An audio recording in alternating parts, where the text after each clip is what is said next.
I was known as the queen of the lemonade stand. What? Oh, what can I do? Arnold, are you in there? No, I'm not in there.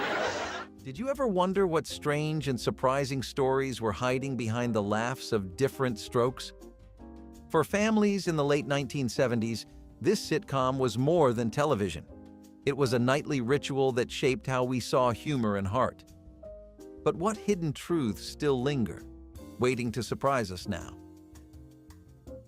When Diff'rent Strokes premiered, Gary Coleman's line, "What you talking about, Willis?" was supposed to be nothing more than a throwaway.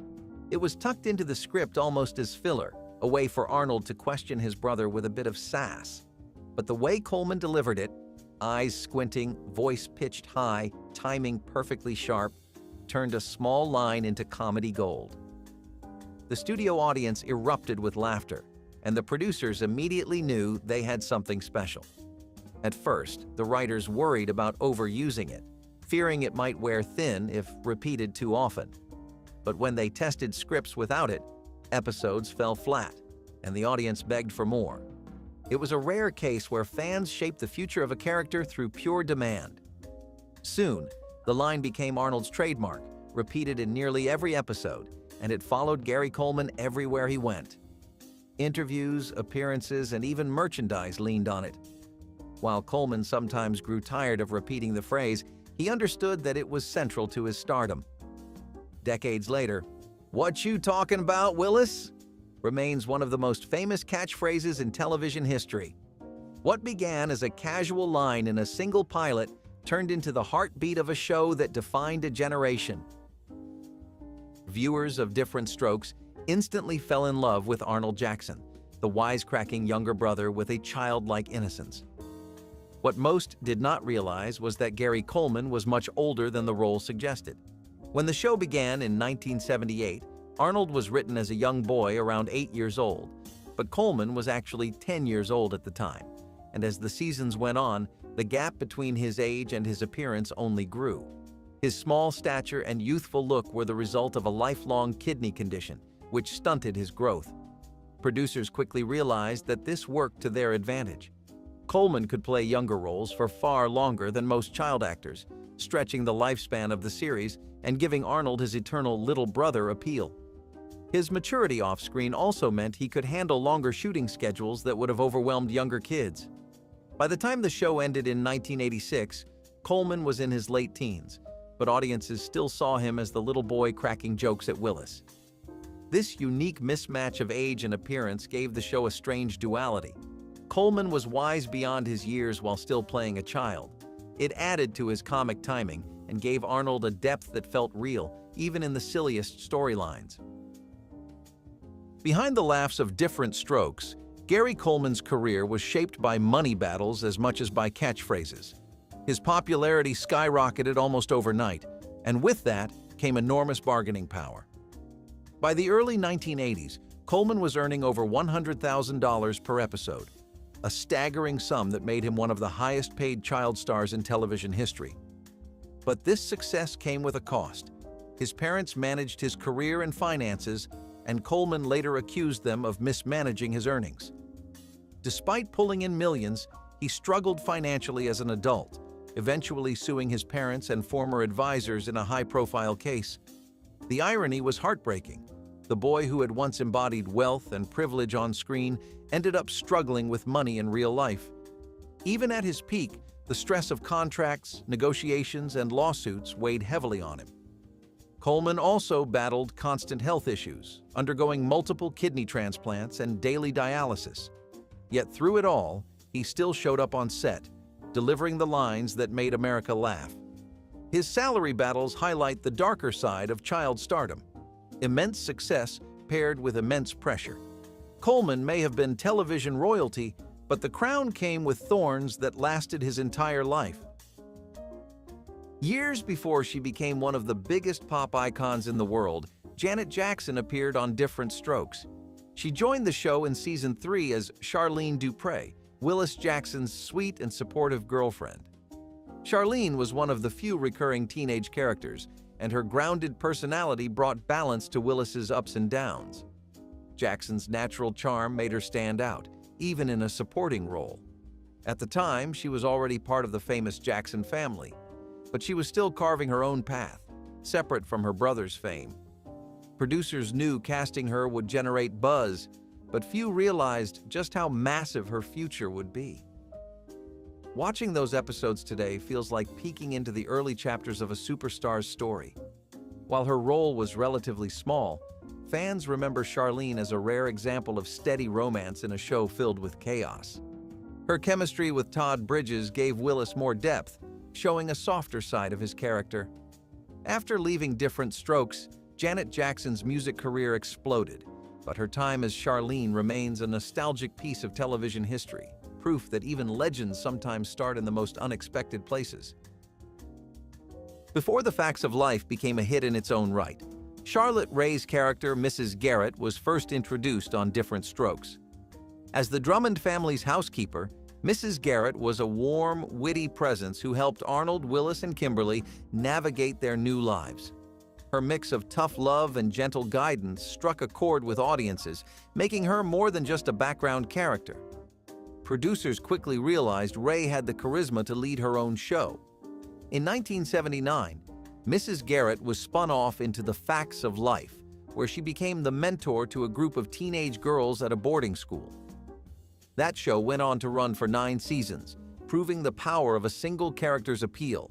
What started as a supporting role became a career-defining part for Rae. For fans, it also showed how closely connected the sitcom universe of the late 1970s and early 1980s was.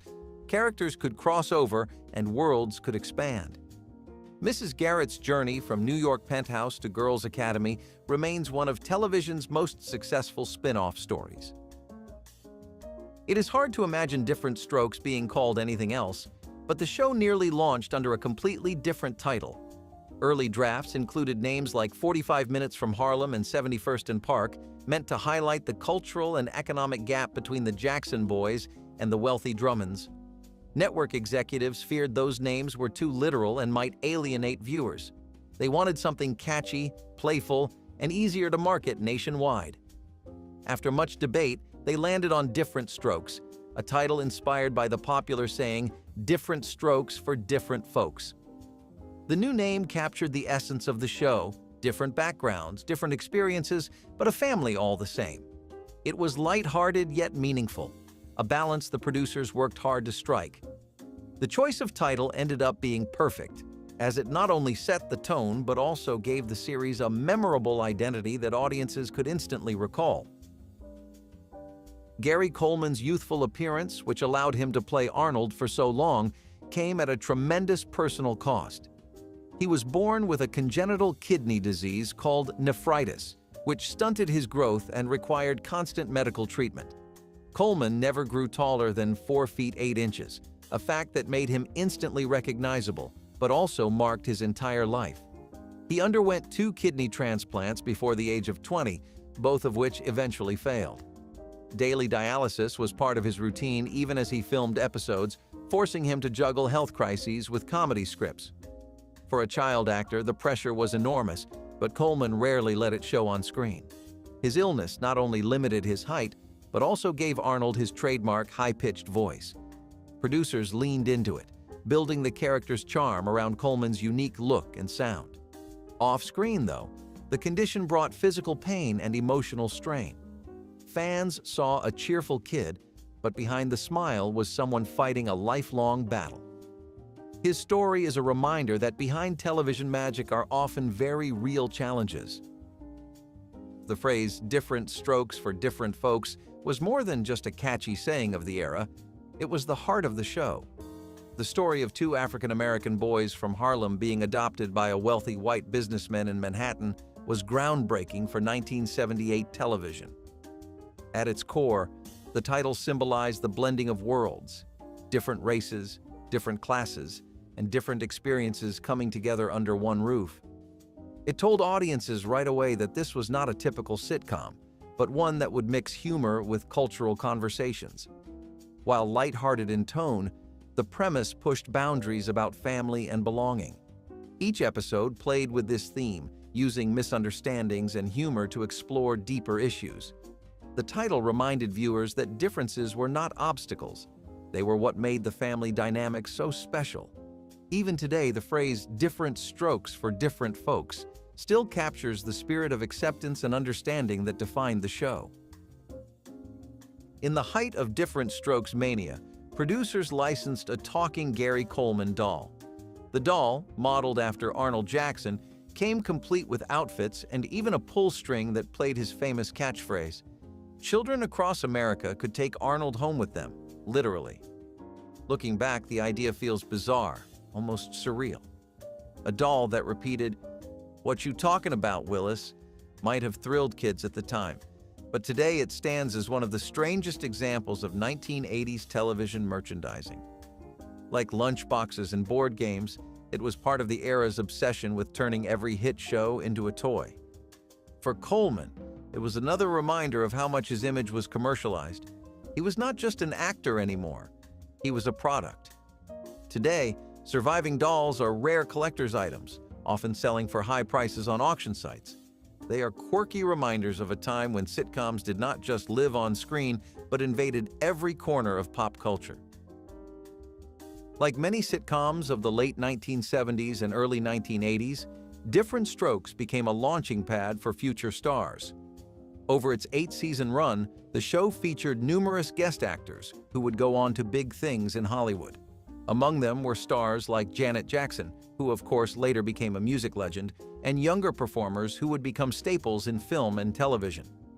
Casting directors often pulled from the pool of up-and-coming talent in Los Angeles, not realizing they were introducing future icons. Watching reruns today is like flipping through a time capsule of celebrity beginnings. For fans, spotting these now famous faces is part of the fun of revisiting the series. It reminds us that even the biggest names often start in small, forgotten roles. Diff'rent Strokes may be remembered for Arnold and Willis, but its guest stars built another layer of legacy that still surprises audiences decades later.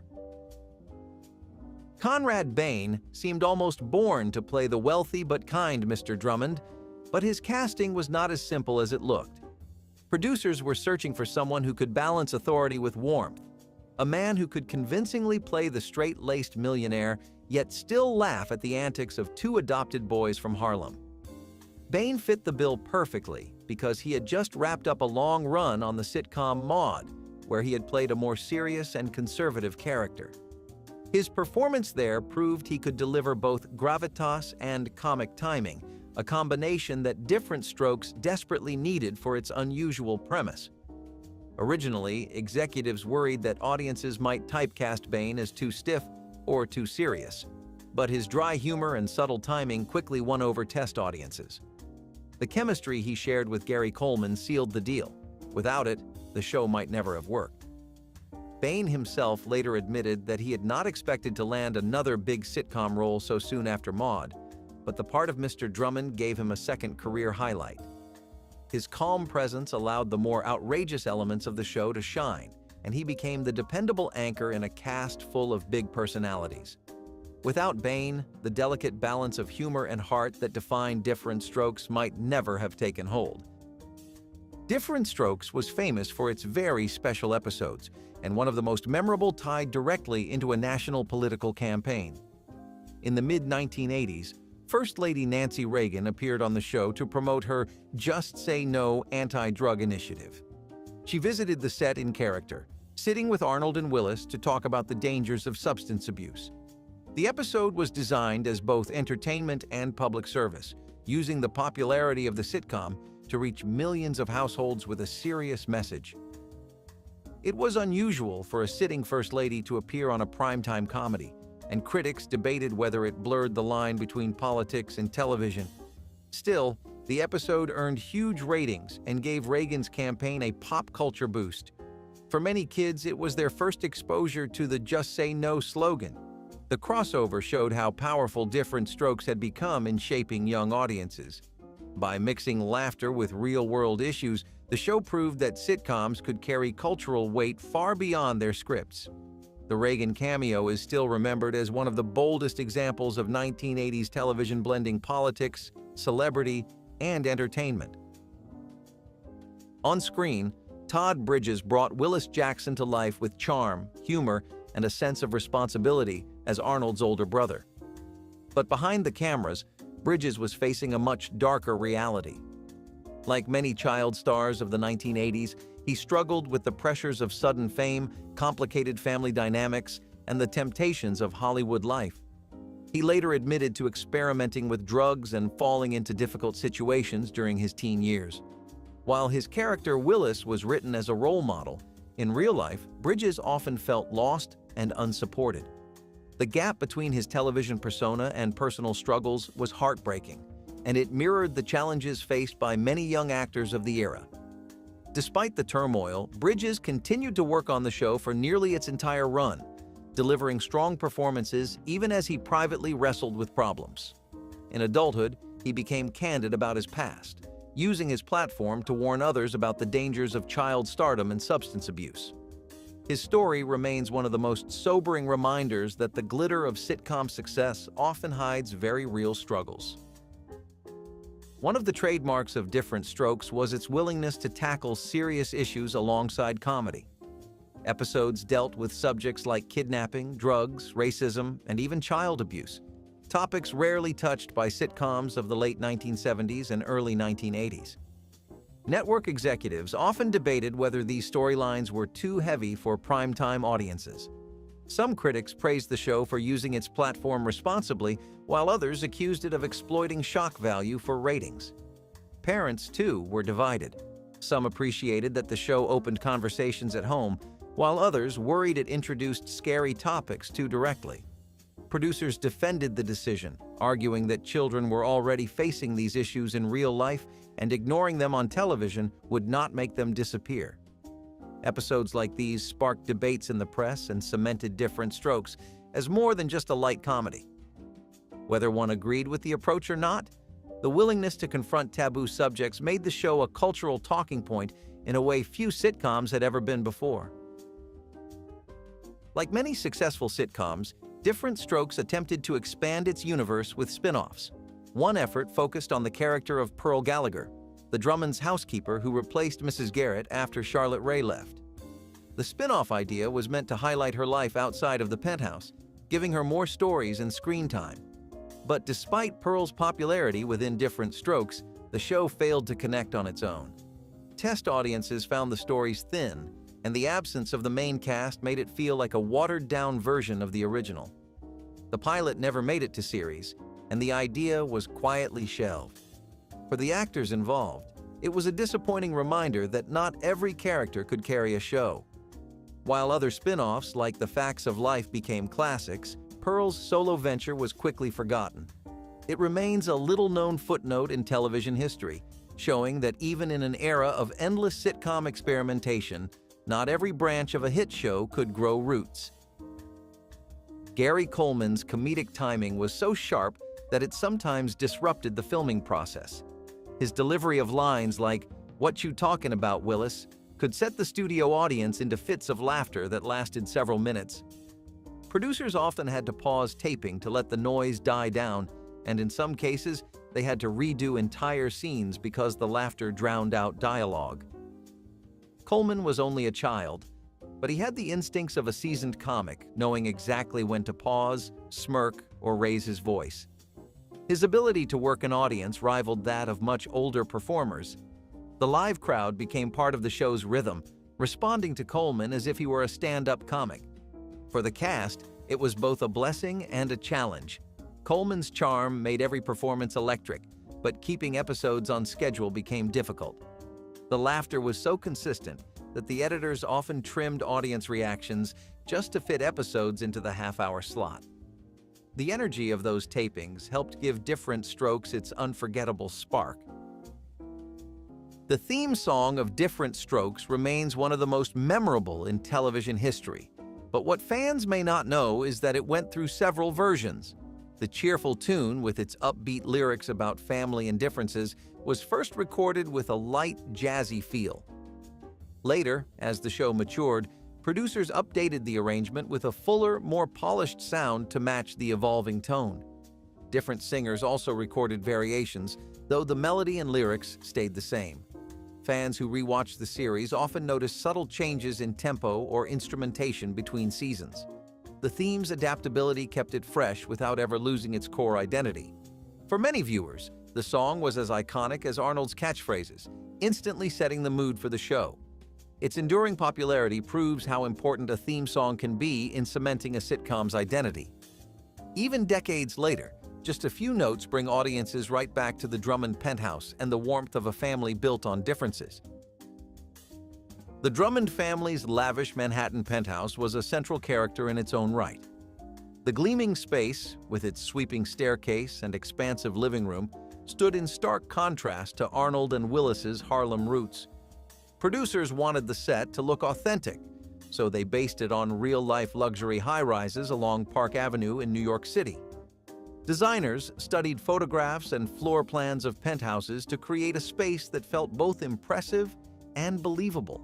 Every detail, from the modern furniture to the oversized artwork, was meant to signal wealth and privilege. The set helped emphasize the cultural gap that was central to the show's premise. For audiences, the penthouse was aspirational, a glimpse into a world of money and comfort most had never seen. At the same time, it served as the backdrop for Arnold's wisecracks and Willis's teenage adventures, grounding the comedy in a setting of class contrast. The apartment remains one of the most recognizable sets in sitcom history, instantly evoking memories of the show's unique premise. On screen, Arnold, Willis, and Kimberly were written as siblings spanning several years apart, but in real life, the actors were much closer in age. Gary Coleman, Todd Bridges, and Dana Plato were all teenagers by the early 1980s, even though Arnold was portrayed as a much younger child.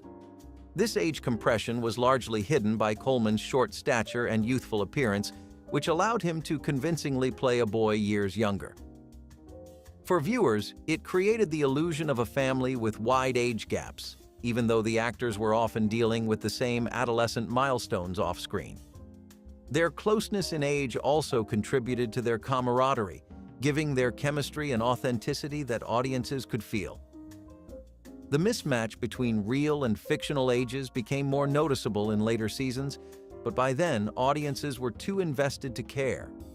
The actors' natural rapport carried the story, proving that sometimes television magic relies less on strict accuracy and more on the personalities of the cast. Late in the series, producers introduced Maggie McKinney, Mr. Drummond's new love interest, and her son, Sam. Sam quickly became a major character, with storylines centered around his adjustment to the Drummond household. But behind the scenes, producers made a controversial choice. They recast Maggie's son after his first appearances. Actor turnover was not unusual in sitcoms, but doing it mid-storyline was jarring for audiences. Some fans wrote letters to NBC complaining about the lack of continuity. The producers defended the change, claiming the new actor better fit their long-term vision for the character. For the young performers involved, it was a tough break, a reminder of how brutal television casting could be. While Sam's presence gave the show new storylines, the awkward recast remains one of the stranger decisions in the series' history. It highlighted the challenges of keeping a long-running sitcom fresh while still trying to maintain consistency for loyal viewers. For most of its run, Diff'rent Strokes was a cornerstone of NBC's primetime lineup, drawing millions of viewers every week. But by the mid-1980s, ratings had begun to decline, and NBC executives felt the series had run its course. In 1985, they canceled the show after 7 seasons, leaving fans stunned. Just when it looked like the Drummond story was over, ABC stepped in. The rival network believed the sitcom still had life left in it and purchased the rights to air an 8th season. This move was unusual for the time. Shows rarely jumped networks, especially comedies. The transfer was seen as both a bold gamble and a lifeline for the cast. Producers promised refreshed storylines, new energy, and even new characters to keep audiences engaged. But the shift also highlighted the challenges of sustaining a sitcom past its natural peak. Ratings never fully recovered on ABC, and many longtime fans felt the final season lacked the spark of the earlier years. Still, the fact that Diff'rent Strokes survived a cancellation and returned on a different network remains a unique moment in television history. It demonstrated the cultural power the show once held, strong enough to warrant an extra year of life even when its numbers had slipped. For the actors, it was one last chance to say goodbye to roles that had defined their careers. For audiences, it was a bittersweet farewell, one that proved even beloved shows cannot escape the realities of network decisions. Dana Plato, who played Kimberly Drummond, did not take the typical path to a starring role on a hit sitcom. At the time of auditions, she was a teenager with modest acting experience, mostly commercials and a few small television appearances. When she read for the role, producers initially hesitated, unsure if she fit the polished image of a Manhattan daughter. But Plato brought a natural charm, balancing Kimberly's privilege with a warmth that made her relatable. Her audition was unusual because she was not the studio's first choice. Other young actresses with bigger resumes were considered, but Plato's mix of innocence and sincerity won out. Casting directors recalled that she walked into the room with a sense of ease, almost as if she already belonged in the Drummond penthouse. She later said she did not even realize how big a deal the role would be, treating it like just another job. Once cast, Plato quickly became a fan favorite, representing the big sister every family sitcom needed. Off-screen, however, her life was far more turbulent, and her struggles became tabloid headlines in the years after the show ended. Her audition story is a reminder that sometimes the perfect fit for a role comes not from star power, but from genuine presence. Kimberly's mix of glamour and vulnerability became one of the show's emotional anchors, and it all started with a single, unconventional audition. While Diff'rent Strokes was known primarily for lighthearted comedy, one of its greatest achievements came when it tackled a serious issue in a powerful way. In 1980, the episode The Bicycle Man aired, a two-part storyline that dealt with the subject of child predators. It was one of the first sitcom episodes to confront such a dark and sensitive topic head-on. The risk was enormous. Audiences tuned in expecting laughs, not danger. Network executives debated whether airing it would alienate families, but producers insisted that using the sitcom format could help deliver an important message in a relatable way. The gamble paid off. The episode earned critical praise for balancing gravity with accessibility.